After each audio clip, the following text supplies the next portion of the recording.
Salut tout le monde, c'est Baptiste, j'espère que vous allez très bien. Si vous ne me connaissez pas, je suis un web designer et un consultant SEO spécialisé dans WordPress et aujourd'hui on va parler de deux plugins de page builder que j'aime beaucoup. D'un côté Elementor, qu'on n'a même pas besoin d'introduire tellement il est connu, et d'un autre côté Oxygen Builder, qui est un compétiteur très sérieux à Elementor mais qui est beaucoup moins connu parce qu'il est beaucoup plus adressé aux professionnels et aux développeurs. Avant de commencer, si vous avez un site WordPress et si vous cherchez à l'améliorer, sachez que j'ai écrit un petit ebook qui s'appelle 77 ressources WordPress incontournables et qui liste tout plein de plugins, de sites et d'autres outils que j'utilise pour faire les sites de mes clients au quotidien. Si ça vous intéresse, c'est dans la description que ça se passe. Alors pour commencer, pourquoi c'est important de choisir comme il faut un page builder? Eh bien, un page builder, c'est un plugin qui va être très important pour un site WordPress parce qu'il va avoir un impact sur plein de choses. En particulier et en premier lieu, il va avoir un impact sur les performances d'un site. Si le page builder il est lent, s'il charge une tonne de choses qui sont inutiles et que vous n'allez donc pas utiliser dans la plupart des cas, eh bien, il va ralentir le site simplement parce qu'il va chercher du JavaScript, du CSS et plein de choses qui vont donc simplement ralentir le site. Et c'est un truc qu'on veut éviter à tout prix, puisque ce qu'on veut en premier lieu quand on fait un site web, qu'il soit beau et qu'il soit rapide pour qu'il puisse apporter des résultats. Ensuite, deuxième point sur lequel il va jouer, bien sûr, c'est les capacités de design. C'est est-ce que vous allez pouvoir faire un site qui va être beau, qui va vous convenir, qui va réussir à créer les designs que vous avez en tête, quoi. Typiquement, si vous avez des designs très simples en tête, vous n'aurez même pas besoin d'un page builder, puisque maintenant, quand même, on a l'éditeur Gutenberg de WordPress, qui est quand même assez puissant. Si vous voulez juste faire des choses relativement simples, vous pouvez parfaitement le faire directement dans WordPress avec Gutenberg. Donc on n'aura même pas besoin de page builder dans ce cas-là. Ensuite, un autre critère qui est très important avec les pages builder, c'est la facilité de prise en main, parce que ça peut être des outils qui sont très compliqués, ça peut être des outils qui sont... il faut y mettre des heures et des heures et des heures pour vraiment les prendre en main, hein, même les plus simples. Donc si vous êtes un débutant en informatique, sur le web et tout, ça peut être compliqué de prendre en main un builder qui est vraiment professionnel et qui est complet. Donc il faudra mieux s'orienter vers des trucs un peu plus simples. Et c'est là que la distinction entre Oxygen et Elementor va encore s'accentuer. Ensuite, on a aussi une question qu'on aborde très peu souvent, mais c'est l'idée de support et de communauté autour d'un page builder. Typiquement, plus vous aurez des gens qui utilisent un page builder précis, plus vous aurez des tutos qui vont en parler, des forums qui vont en parler, des gens qui sauront vous répondre à vos questions, tout ça. Donc c'est ce que j'entends par communauté. Support, c'est plutôt, est-ce que vous avez une entreprise derrière qui est capable de vous répondre à vos questions, de vous fournir des tutos professionnels, et ce genre de trucs. Donc c'est assez important aussi, et là encore, forcément, quand on regarde Elementor ou Oxygen, ça va être des choses très différentes. La communauté d'Elementor n'aura pas du tout la même taille que la communauté d'Oxygen Builder. Et la dernière question, c'est celle du coût. C'est-à-dire, est-ce que le page builder va nous coûter très cher? Est-ce que ça vaut le coup d'investir dedans? Ce genre de questions purement monétaires qu'il faut quand même traiter. On va commencer donc par parler des performances de ces deux plugins, de ces deux page builders. Oxygen ou Elementor, qu'est-ce qui est le plus performant? Eh bien, d'assez loin, c'est Oxygen qui est le plus performant. Donc sur cette page, c'est une page que j'ai créée avec Elementor et le thème GeneratePress. Et vous voyez que c'est juste une page très simple avec juste un titre, un sous-titre et une image d'arrière-plan. Et ce qui se passe, c'est que ici, on a 216 kg pour 24 requêtes, d'accord, pour une page comme ça. Et vous voyez qu'il charge 70 kg de JavaScript. Si je retourne en arrière et que je regarde mon test précédent, où j'ai fait la même page mais avec Oxygen, là, on voit que cette fois-ci, c'est 162 kg et 14 requêtes. Donc on a quand même largement moins de requêtes, on a 10 requêtes de moins, ce qui est quand même important. Et de 162, on était à 214 de mémoire, on va regarder. De 162, on passe à 216. Donc on a quand même une jolie grimpette de kilos, hein, voilà. Et on voit bien que d'ailleurs, sur Oxygen, l'image est en premier, et là, sur Elementor, le JavaScript est en premier. Si je vais voir ma page générée par Elementor, là, et que je regarde un petit peu comment est-ce qu'elle est construite, vous allez voir qu'on a ce qu'on appelle des divs imbriqués, et en fait, on a du code qui est un petit peu sale. C'est-à-dire que pour générer un titre de H1 comme ça, il va nous générer un div, puis un div, puis un div, puis un div, puis un div, puis une section. Donc en fait, il fait il crée plein d'éléments HTML qui vont englober l'élément important, qui est donc le H1, parce que au fur et à mesure des mises à jour, il en a eu besoin pour gérer les différentes options du page builder tout simplement. Ce qui fait qu'au final, en fait, quand on veut créer, on pourrait écrire juste cette ligne-là ici, mais à la place, on a tout ça. On a le style, les divs, le machin, les bidules et tout. Ce qui fait qu'au lieu d'avoir une toute petite ligne, on est obligé de télécharger tout ça. Vous voyez un petit peu la différence? Alors j'exagère un petit peu, là je remonte un peu haut, mais vous voyez l'idée. On va générer beaucoup plus de code inutile. Tandis qu'avec Oxygène, ce qu'ils font, c'est que bah, y a juste la section, un div et le H1 directement dedans. Voilà, du coup c'est beaucoup plus propre de ce point de vue-là. Alors je sais, on dirait que c'est du pinaillage d'informaticien, mais en fin de compte, quand vous mettez la différence juste pour un titre là, ça veut dire que là vous allez télécharger, je sais pas moi, 10 kilooctets au lieu de 1, d'accord? Et bien mettez ça sur, multipliez ça par le nombre de H1, enfin de titres, et de tous les éléments que vous avez sur vos pages, et multipliez ça par le nombre de pages et tout, au final ça fait un sacré paquet de kilos qui sont envoyés pour rien au client. Et donc ça, bah, c'est un truc qui va alourdir les pages encore une fois. Du coup, si on veut résumer de ce point de vue-là, on a Oxygène ou Elementor en termes de performance. Bah, clairement, Elementor, il est derrière parce que de base, il est plus lourd, il charge plus de JavaScript, etc. Et en plus de ça, il va faire du code qui est nettement moins propre. Maintenant, est-ce que à ça seul, ça devrait vous faire choisir Oxygène à la place d'Elementor? Pas du tout, ok? Clairement, on parle de quelques dizaines de kilo-octets. De nos jours, ça se télécharge, ok? Voilà, une image, vous enlevez, c'est l'équivalent d'une image, quoi, maximum, d'accord? Quand vous mettez tout bout à bout, une petite image, hein, vraiment pas grand-chose. Si ça fait 100 kilo-octets de différence sur une page complète, vraiment en comptant tout le code en plus et tout, c'est vraiment le bout du monde. Parlons maintenant de la prise en main. Alors la prise en main, là, pour le coup, ça va être très différent. Les deux marchent sur le même principe, c'est-à-dire que voilà, bah, on clique sur l'éditeur, ça nous ouvre une page avec l'éditeur, on a les blocs qu'on peut déposer et tout. Maintenant, les deux façons de faire sont vraiment très différentes. La première façon de faire avec Oxygène, ça va être vraiment une façon qui est très orientée professionnel et développeur. C'est-à-dire que typiquement dans Oxygène, on va vous parler de propriétés CSS dans les panneaux de configuration d'un titre. On va vous demander, voilà, l'alignement, quand on parlera d'alignement, on va mettre display, flex, align center et tous ces trucs-là. On va faire vraiment, on a un panneau de configuration des blocs qui suppose qu'on comprenne comment fonctionne le CSS en fait, et le HTML un petit peu.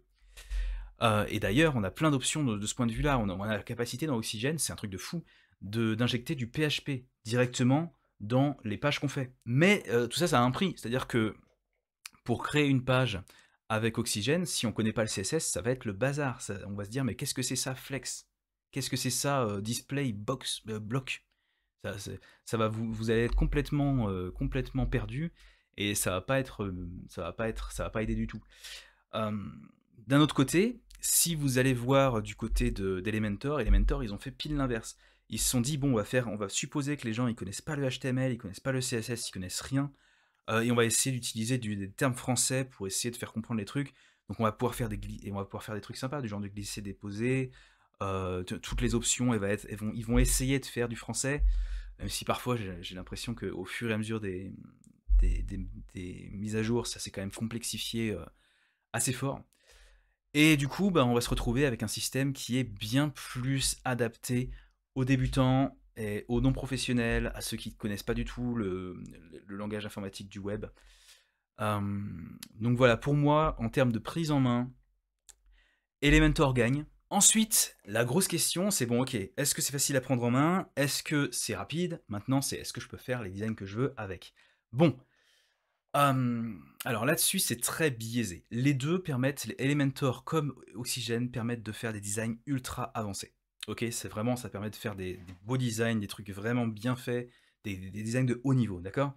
Donc de ce côté-là, les deux font le travail. Maintenant, c'est comment est-ce qu'ils font le travail et à quel point est-ce qu'ils viennent vous mettre des bâtons dans les roues. Pour moi, de mon point de vue,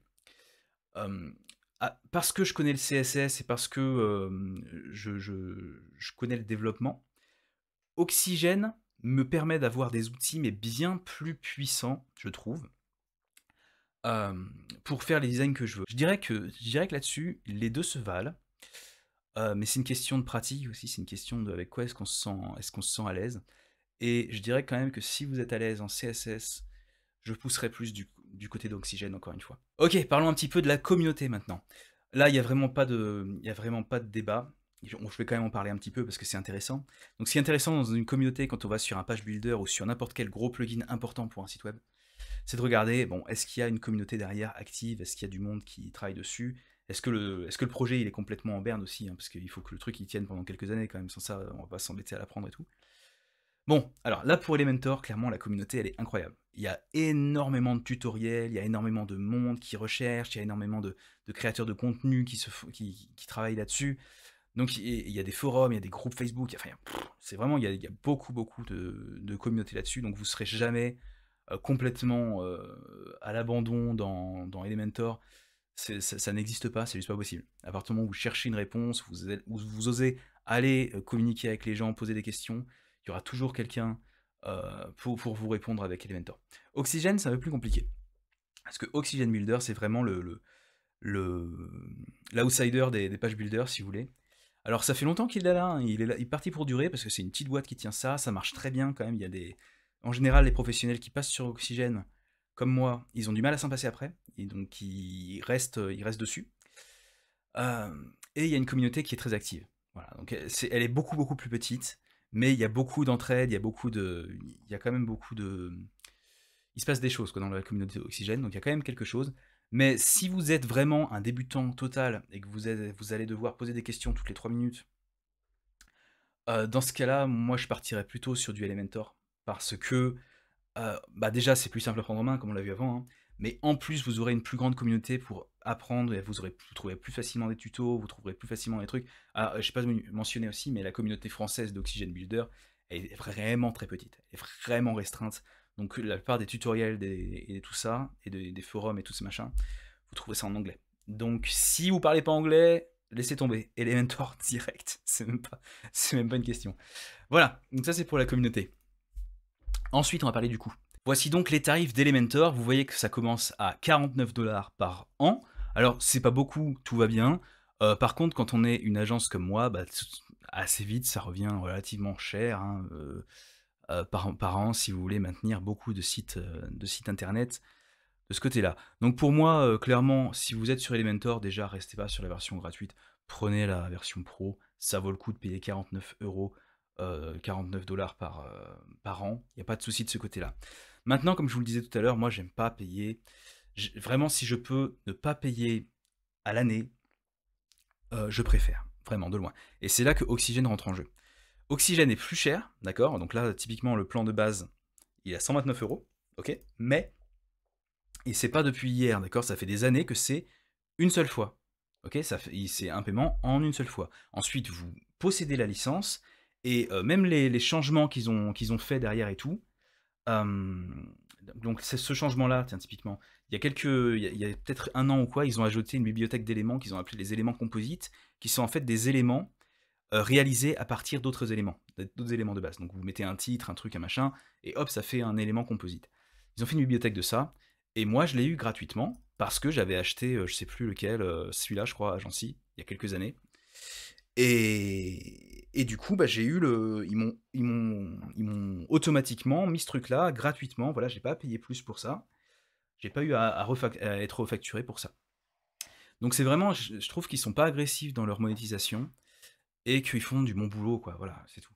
Donc moi, en termes de coût, je suis vraiment plus du côté d'Oxygène que d'Elementor. Mais encore une fois, c'est pas une différence qui ça devrait pas être le seul facteur. Du coup, moi, ce que je vous conseille au final, alors, Oxygène ou Elementor, d'ailleurs, ou Divi, ou tout ça, choisir le page builder, peu importe lequel c'est pas vraiment un truc qu'on peut dire, voilà, c'est celui-là qu'il faut pour tout le monde, c'est le meilleur, point barre. Pour moi, dans les pages builder, de toute façon, les deux qui tiennent vraiment la route, c'est Elementor ou Oxygène. Parce que Elementor, en fait, c'est ce qui se fait de mieux dans tout ce qui est page builder classique, donc qui vont sortir un code un peu pourri et qui vont être un peu lourds.